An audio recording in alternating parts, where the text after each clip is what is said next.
நமஸ்தே. எல்லோரும் எப்படி இருக்கீங்க? நான் சூப்பராக இருக்கேன். இன்றைக்கி செவ்வாய்க்கிழமை மாலை 6 மணி. நான் ஏர்போர்ட்டில் வெயிட் பண்ணிகிட்ருக்கேன். நேற்றுக்கு ரொம்ப சூப்பராக இருந்தது. 19 பயணம் நேற்றுக்கு முடித்தேன். 465 ரியாஸ் நேற்று ஏர்ன் பண்ணேன். இன்றைக்கும் அதே அளவுக்கு பண்ணணும் அப்படின்னு முயற்சி பண்ணிகிட்ருக்கேன். இது வரைக்கும் 133 ரியாஸ் சம்பாதிச்சிருக்கேன். நான் ஒரு 2 மணிக்கு தான் ஒர்க் ஸ்டார்ட் பண்ணேன். இன்றைக்கி நைட்டு நல்லாவே இருக்குன்னு ரொம்ப நம்பிக்கையோடு காத்துக்கிட்டுருக்கேன். உங்களுக்கும் இந்த நாள் இனி நாளாக அமைய வாழ்த்துக்கள். நீங்களும் என்னை வாழ்த்துங்க. Welcome to Uber Comfort. Thank you. அப்புறம் நண்பர்களை, நேற்றுக்கு ஒரு விஷயம் உங்களுக்கு சொல்ல மறந்துட்டேன். நேற்றுக்கு நைட்டு இரவு 1 மணி அளவில் நம்ம அல்தியோத்தா பகுதியில் ஒரு விபத்தை பார்த்தேன். மோட்டார் சைக்கிள் ஓட்டிகிட்டு ஒரு இளைஞர் சம்பவ இடத்துலேயே உயிரிழந்திருந்தார். இதை பார்த்தோன்னே எனக்கு ரொம்ப மைண்ட் அப்செட் ஆச்சு. நானும் ரொம்ப மனசு வேதனைப்பட்டேன். அவருக்கு ஆன்ம சாந்தியடைய நான் பிரார்த்தனை பண்ணேன் நேற்றுக்கு.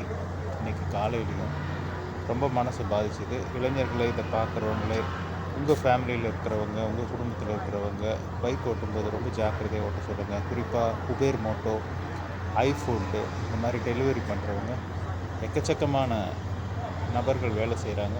ஸோ அவங்க அனைவருமே எந்த ஒரு பாதுகாப்பு விதிமுறையும் பின்பற்றாமல் அதிவேகமாக வாகனத்தை ஓட்டுறதுனாலேயே விபத்தை சந்தித்து கை கால் இழந்தால் கூட பரவாயில்ல, உயிரையே இழக்கிறாங்க.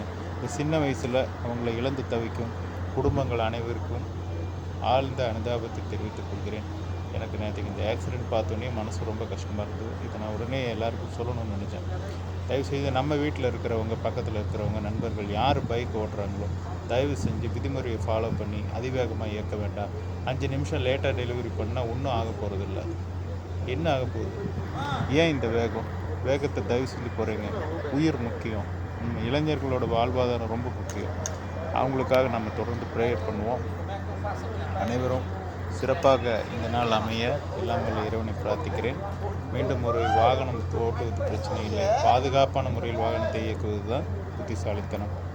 அனைவருக்கும் இனிய மாலை நல்வாழ்த்துக்கள். இந்த நாள் இனி நாளாக அமைய வாழ்த்துகிறேன். Welcome to Uber comfort. நான் உங்களை எல்லாரையும் சந்திக்க ரொம்ப ஆர்வமாக இருக்கேன். வாங்க தொடர்ந்து பேசுவோம்.